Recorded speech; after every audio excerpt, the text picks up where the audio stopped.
What's up, YouTube? How's everyone doing this lovely day? This is your boy Reg in the building.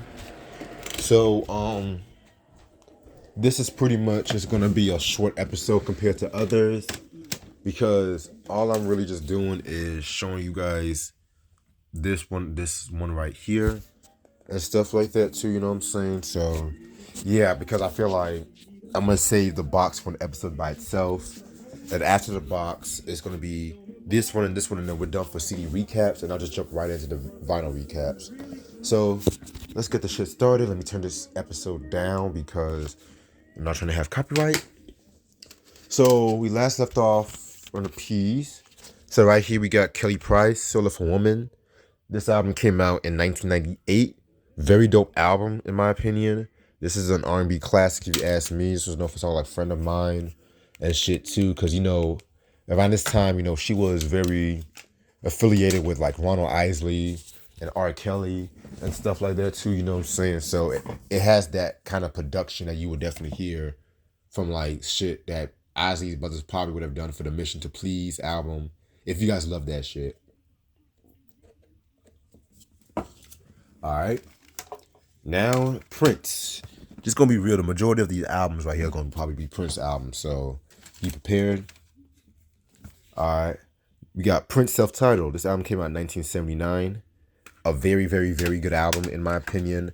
This album pretty much was released because of the fact that the For You album, which I do have in vinyl, it didn't really make that much numbers, and so he owed the label money, so he needed to make a commercial album and stuff like that too. That's what this album is known for. Songs like I Want to Be a Lover, very dope song. Why You Want to Treat Me So Bad, With You, Still Waiting.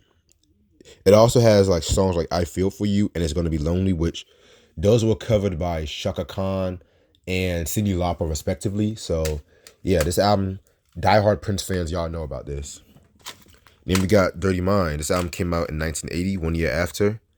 To me, his first classic album. This album is the introduction to Prince we all know. And it's also like the introduction to like the Minneapolis sound and stuff like that too. And what I mean by that is like he pretty much did the whole sound with like a synth driven funk sound where it's like without the horns you have synths and shit too. So yeah, man, very dope album. This was known for songs like Uptown, Party Up, which that was co-written by Morris Day, and that actually got him the time and stuff like that. Got him in the time because originally Alexander O'Neal was the original lead singer, but him and Prince had a falling out. So When You Were Mine, Head, I mean, this whole album, fucking fire. I love this fucking record. So glad I got this. Then we got 1999. This album came out in 1982. A very, very, very, very, very dope album. One of his best albums in my opinion. This was known for songs like Lil Red Corvette, 1999. Dance music, sex, romance. That's my shit. Yeah, this album, man, was probably his funkiest album he ever came out with and stuff like that too. Just, I mean, you guys should fucking know. Then we have 1984 with Purple Rain, Prince and the Revolution. Even though pretty much like the Revolution pretty much debuted in 1999, this was really like the album they were credited. This album came out in 1984. Very dope album. This was the soundtrack to the fucking movie and stuff like that too, This was known for songs like Take Me With You, Computer Blue, Darling Nikki. I mean, in my personal opinion, I'm gonna be real with you. I feel like 1999 and Purple Rain were like the first good Prince albums with very dope B-sides because songs like 17 Days, Erotic City on this album, it could have definitely fit this shit, you know what I'm saying? Yeah, Prince was on fire at this time, man. Like, very, very, very dope. Then 1985, we have Around the World in a Day. So originally this album was supposed to have came out after 1999. And originally, because he started doing the C's to this album, but I guess he just got hooked on Purple Rain and things of that nature. Now, when I first heard this record, I'm not gonna hold you. This album, it took me a while to really get into and stuff like that. And in comparison to like his golden period, which I would say 1980 up to maybe 1988, 89, I would say like this might be my least favorite and stuff like that. But what I mean in that regard, I don't mean it's like a very, very, very bad album, because this album actually has some heat. Like, I love Raspberry Beret. My favorite song on this album is Pop Life. That's a very dope one. You know, America, The Ladder. You know what I'm saying? Like, I kind of consider The Ladder to be like this sort of sequel to Purple Rain in a weird way. Paisley Park was a very dope song too. Yeah, this album kind of has like a very neo psychedelia kind of sound. I wouldn't really say it was all out psychedelic and shit too, you know what I'm saying? But this was a very, because I heard many people compare this album to Sgt. Pepper, but I wouldn't really go that far. That's all I'm saying. Now, this album, Parade in 1986, in my opinion, very underrated album if you ask me. This might be my third or fourth favorite album he's ever done. And I'm not gonna hold you. This album I heard after he died. I'm gonna be real with you. This was, everyone knows Kiss. I mean, originally that was not supposed to have been his song. He actually wrote that for this group called Maserati. But what happened was he heard what they did to it, and he kind of like took it back, to say the least. But he still gave them a writing credit. You know what I'm saying? Um, Girls and Boys, I love that song. Life Can Be So Nice, dope. Mountains, very, very, very dope album. Classic, in my opinion. Then we have, shit. Then we have 1987 with Sign of the Times. Yes, double disc album. You know what I'm saying? So the story with this album, originally it was supposed to have been a 3-disc album. Crystal Ball, Dream Factory, and Camille, which I'm still figuring out why it's taking so long for the Camille album to come out. I think they said something about Jack White. I'm like, what the fuck does Jack White have to do with it? But anyway, but Warner Brothers, they kind of said that they didn't want a 3-disc album, so he pretty much took the best songs off each disc and made it into Sign of the Times and whatnot. You know what I'm saying? And if you ask me, this is just my personal opinion. I feel like with that move Warner Brothers did, it kind of laid the cracks into their relationship, which I'll get more into that in a minute. But this is actually my favorite Prince album to this day. It's my favorite album he's ever done. I feel like it's the most versatile and shit like that too. And what I liked about this album and stuff like that too was the fact that even though it was like a double album, double disc or whatever, each disc was like sold separately. And not a lot of albums at that time, it was very did that, because you think now, like, take like Tupac's All Eyes on Me, how it was all together and shit like that too. So I felt like that was kind of smart though, you know what I'm saying? This was known for songs like You Got the Look, If I Was Your Girlfriend, I Can Never Take the Place of Your Man, Adore, you know, Playing the Sunshine, Housequake. Very, very, very, very, very dope album. Now we have the Black Album. This album, okay, so this album was supposed to have came out right after Sign of the Times, but you guys should know that Prince pretty much said that this album was quote unquote evil. There's many stories. One story was like he had an ecstasy trip and stuff like that, you know what I'm saying, while he was doing this, and he felt like he didn't want the world to know how evil it was, quote unquote. And then the other thing was like he felt like it was not good enough, because originally this music, he made this for a birthday, Sheila E's birthday party and stuff like that too, you know what I'm saying? But this album actually got a commercial release in 1994, even though there were some bootleg copies, because like he literally just stopped this like when it was like 2 or 3 days before it was actually released or some shit like that. And I think like 100 issues got like pressed already. So, but you can see right here, let me show you. If you see right here, this is the 1994 issue. All these years I thought it was the original copy, but other than that, very dope album. I might say this is actually in my top maybe 4 Prince albums. You know what I'm saying? Songs like La Grind was dope. Cindy C, super funky califragisexy. Rock hard in a funky place. Dun dun dun dun dun dun. My only gripe is it was just way too fucking short. And also When Two One Love, while a good song, I feel like it did not fit on this album. He made the right choice on saving that one for Love Sexy, and I'll get into that in a minute. 1 minute later, this album came out in 1988, Love Sexy. You know what I'm saying? Very controversial album cover and stuff. So this is supposed to have been like a spiritual awakening. This is supposed to be a spiritual awakening after the Black album, because like a lot of these songs had like a more positive kind of feel to it.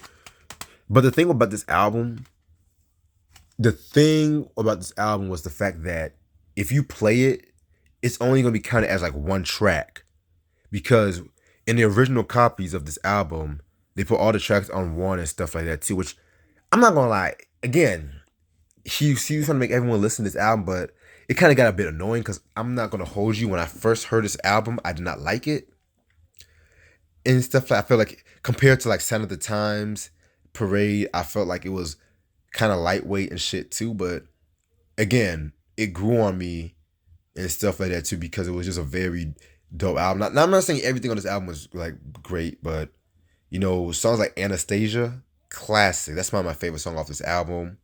What's the other song? I Wish You Heaven was good. Positivity was good too, you know what I'm saying? Um, and yeah, this was a very dope record and shit too. I would say diehard Prince fans will love this. 1989, we have the Batman soundtrack. So the story with this soundtrack was the fact that around the Love Sexy tour, he was beginning to lose some money, and so he did the soundtrack and to also like reclaim his like commercial presence, because Love Sexy, like his albums in the mid '80s was kind of going down commercially and stuff like that. Like Sign of the Times, even though it was a great album and stuff like that, sale wise, it wasn't like touching like Purple Rain and stuff like that too. So he pretty much did this again like a commercial easy grab. And yeah, and originally he was one of the choices to be, I think, the Joker in the movie and stuff too. But this is actually a very enjoyable soundtrack. A lot of these songs was kind of like unreleased kind of songs that he was working on in the '80s, but then he just reworked them. Electric Trail, dope song. Lemon Crush, I like. Scandalous, very good song. Funny video. That's all I gotta say. You know what I'm saying? Yeah, man. I feel like there was some stuff to enjoy from this. Now we have Graffiti Bridge. This album came out in 1990. This was a soundtrack to the very horrible movie, which was like the sequel to Purple Rain and shit too. You know what I'm saying? Not a very good movie, but the soundtrack is actually pretty solid. Again, we're dealing with like a lot of songs he worked on in the past and stuff like that too. Like especially like for example, songs like where's that? Tick Tick Bang.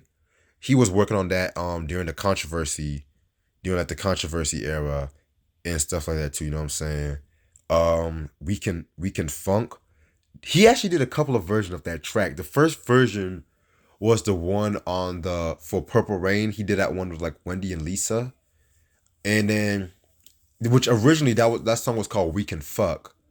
But then in 1986, during like the Parade era, he did another. He renamed it We Can Funk, which I in my opinion, I kind of like that version a bit better and stuff like that, because that beat though was very like futuristic and funky and stuff like that. I love that beat, but in this version right here, he did this one with George Clinton, because you know Clinton was signed to Paisley Park Records at that time, and you know they both were very cool with one another. Which that track is actually my favorite track off this album.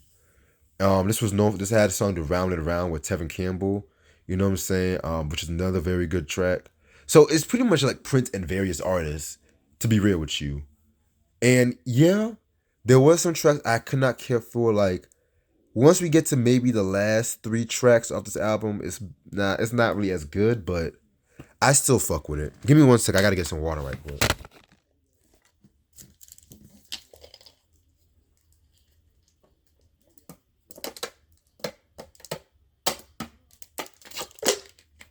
H2O. Always drinking.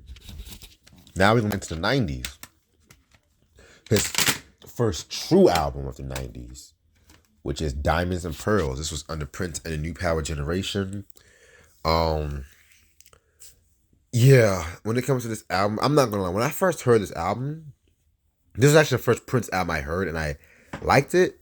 But then over the years, I like it, but there was some stuff like I kind of. It's a pretty good album, but it's not great. I thought it was is years ago. Like, cause there was some filler on this album. Like I love songs like Thunder was good. Strolling, I loved the Diamonds and Pearls. Jesus Christ. Oh, I hate when niggas do album covers like this. Just trying to read the fucking album. But then it has some shit like, Jughead, Daddy Pop, probably Live for Love, like shit like that I didn't care for, but this was still a very, very, very good album. You know what I'm saying? He was, and also he was getting into that whole New Jack Swing kind of sound, but his own style of it. You know what I'm saying? So yeah, man. Then we have the Love Symbol album. This album came out in 1992. A much better album and one of his best albums of the decade. Actually, I'm not going to hold you. This actually is my favorite album from here in the decade and stuff like that too. You know what I'm saying? I feel like this is the album like he really got his groove back and shit too. But commercially, it wasn't. It was a modest success commercially from what I looked up. Songs like Sexy Motherfucker, The Morning Papers was very good. Damn You is actually my favorite track off this album. My Name is Prince, you know what I'm saying? You know how that shit goes. Then 1993, we have the hits and the B-side. This album came out. This was around the time when him and Warner Bros. Was kind of going downhill because with that whole new contract and shit. And he didn't have no input. With making his compilation and stuff like that too. But this is probably the best Prince compilation you can get because, for one, they actually picked the songs that actually deserve to be highlighted and stuff. It's not just like compare this to the very best of Prince, which I never liked that compilation. But this album has a little bit something for almost all the albums, and even like a little unreleased songs here and there. But once you get to disc 3, oh my God. The B-sides, the unreleased songs, like Erotic City, Irresistible Bitch, Power Fantastic, Another Lonely Christmas. I mean, some of Prince's best works was on this disc right here and shit too. So all my diehard Prince fans should get this. And I know they actually released this album on vinyl recently. So yeah, man. All right, so got a few more Prince albums left. Trying not to knock no CDs over, and I'm doing a good job so far, so yay to me. All right, so then we have 1994 with Come. Again, this is like another contract obligation where he just wanted to release this just to get out of his contract with Warner Brothers.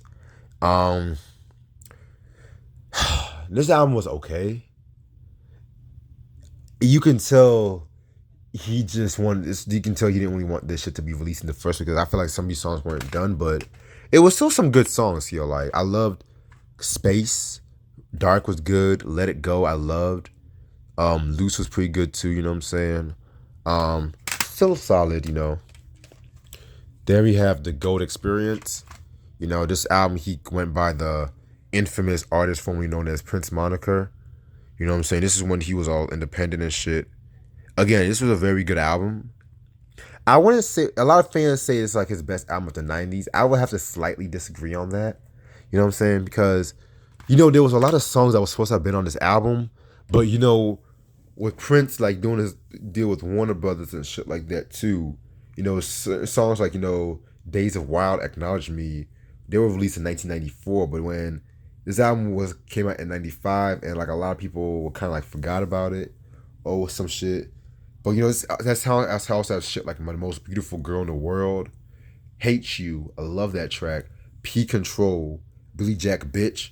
I mean, this was still a good album. This was a very slickly produced kind of album and shit. So yeah. Then we have Chaos and Disorder.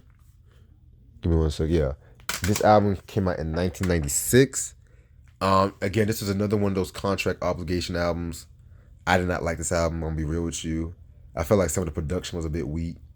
The only song I can really vibe with maybe was like the title track and shit. Everything else on this album, it was like either decent or inferior. And then we have the Emancipation album. This album came out in 1996 as well too. This is another 3 disc album that he came out with. A complicated album to like. You know, I feel like disc 1 was probably the best disc out of all. Disc 2 and 3 had its positives and had its negatives and shit like that too. But disc 1 had Court in Time, the title track, the cover of Bet You by Golly Wow, White Mansion.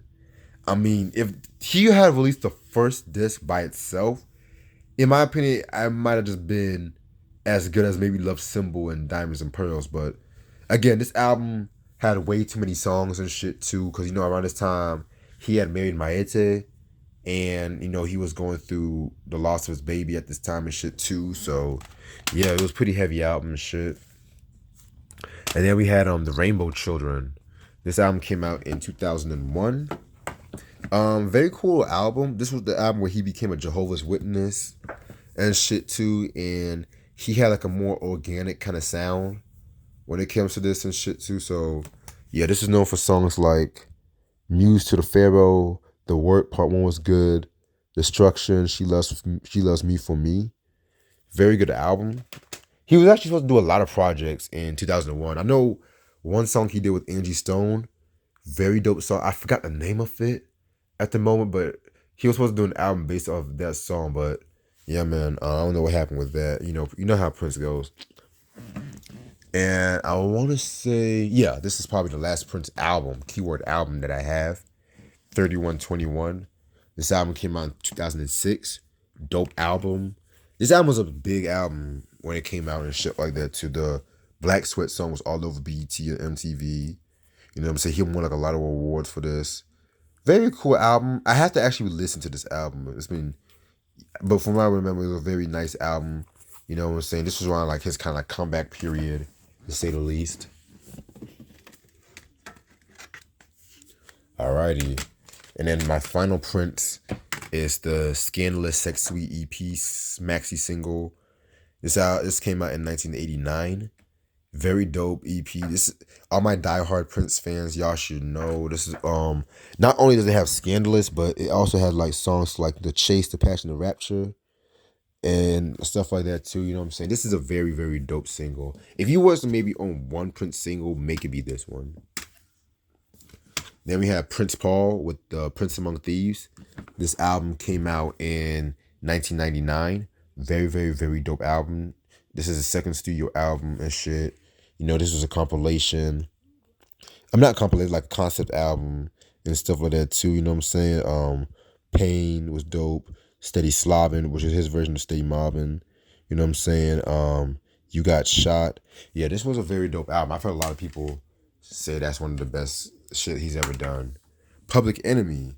Yo, Bum Rush the Show. 1987. Fucking classic. You know, the minimalistic production. This is like Public Enemy at their rawest form, in my opinion, and stuff like that too. I love this fucking album. Known for songs like, you know, Sophisticated Bitch, Mega Blast, My Uzi Weighs a Ton, Fire. Give me one. All right, now we have probably my favorite hip hop album of all time. It Takes a Nation of Millions to Hold Us Back. 1988 is a very good album.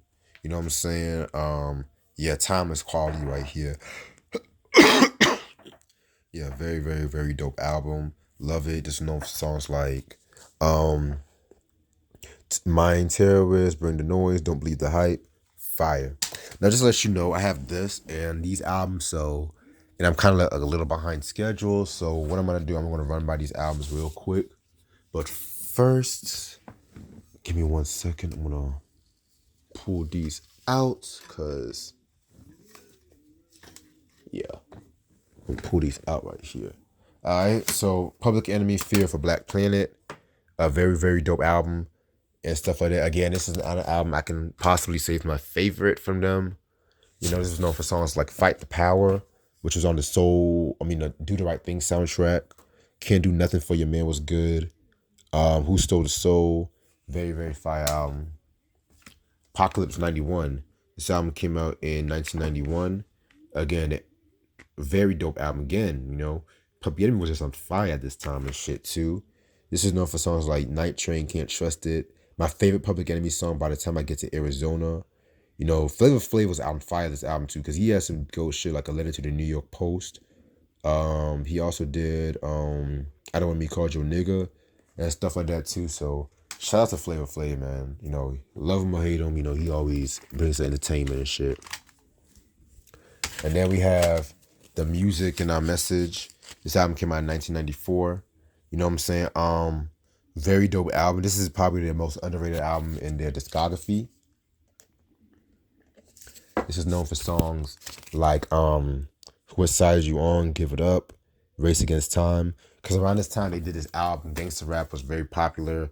So they kind of got lost in the shuffle, unfortunately. Puff Daddy and the Family, No Way Out, in 1997. Very good album, you know what I'm saying? You know, this is known for songs like I'll Be Missing You, Senorita, Victory, you know. Probably his best shit he's ever done in his career, just like being real with you. Now we're gonna get shout out to Eric for this. It's Puff Daddy Reinvented the Remix. Now I'm not gonna lie, this actually has, I'm only grateful I got this because of the special delivery remix with Ghost, Craig Mack, and Keith Murray. So just for that alone, I'm very cool with, because everything else here I didn't really care for and stuff like that too, you know what I'm saying? I mean, No More Drama remix was cool, but yeah, just for the special delivery remix, I'm grateful about that. Queen Latifah, All Hail the Queen. Fucking fire, classic album, 1989. You know what I'm saying? This might be my favorite Latifah album. Songs like The Pros, Ladies First, Queen of Royal Badass. Very dope shit. Then we have Black Rain in 1991. Another dope album from Queen Latifah. Probably my favorite album next to All Hail the Queen and shit like that. Known for songs like Rough, I Can't Understand, Superstar. Very, very, very dope album. All right, now we got Order in the Court. This album came out in 1998. A lot of fans say this is her weakest album. I disagree. I feel like this is still a very good album. It's not touching the first three, but it still got some quality shit, you know? It's like a tribute to like the death of Tupac and Biggie. Known for songs like Paper, No Yes, Black on Black Love. I love that fucking track. You know what I'm saying? Very dope album. R. Kelly, featuring Public Announcement, you know what I'm saying? Born into the 90s. Excuse me. This album came out in 1992. Very, very dope album. This is known for songs like, you know, Honey Love, Slow Dance, Dedicated, and stuff like that, you know what I'm saying? She's got that vibe. Very, very, very dope album. Then he went on solo. I'm just going to show both of these right here. R. Kelly 12 Play and Self-Titled. Two of my favorite R. Kelly albums. This album came out in 1983. This is known for songs like, you know, Bump and Grind, Homie Love a Friend, Freak That Booty, Freak That Body, excuse me, Sex Me. I love this fucking record. Then we have my favorite album, Self-Titled. This album came out in 1995. Has a lot of my favorite R. Kelly songs and shit like that. You know, he very... I don't hear a lot of fans talking about this album and stuff like that, you know what I'm saying? But there's a note for songs like You Remind Me of Something, You to Be Happy, Can't Sleep If I, Down Low, fire album. All right, I got about 4 more albums left. This is the R album and TP2.com. Very dope album. Not as good as the first two in my possible opinion, but that does not mean it's a slouch either. This is a double disc album. Damn, everybody was just doing double disc albums in the 90s. Okay. You know what I'm saying? You know, for songs like Home Alone, Spending Money, The Opera, When the Woman's Fed Up, VIP and stuff like that, Ghetto Dreams. You know, this album was very dope. I like it, you know. Then we have TP2.com. This album came out in 2000. Very cool album. Another dope album and shit like that too, you know what I'm saying? This was known for a lot of dope shit like Greatest Sex, Like a Real Freak, Fiesta, which I never liked Fiesta, being real with you. I Wish, Feeling on Your Booty, fucking classic album. And for my final 2 albums, we gotta take it back. Chef Raekwon, Only Built for Cuban Links. This album came out in 1995. Hip hop classic. I don't even have to waste my breath. Excuse me, I gotta dust out this shit. I don't even have to waste my breath with this shit, you know what I'm saying? Mafioso Rap Classic, Heaven and Hell, Rainy Days, Knuckleheads. Every motherfucker try to do this album and stuff. Fucking and then last is Immobilarity. This album came out in 1999. I'm not gonna hold you. I'm not the biggest fan of this album. Like there was no RZA production, no Ghost. You know, he had his American Cream Team and shit like that too. But it has some okay joints. Like All I Got Is You Part 2, Live from New York, Sneakers. Other track I could have done without, but yeah. But that's pretty much all I got for y'all when it comes to this. Cause I finally finished off this whole shelf. So yeah, stay tuned for another CD recap.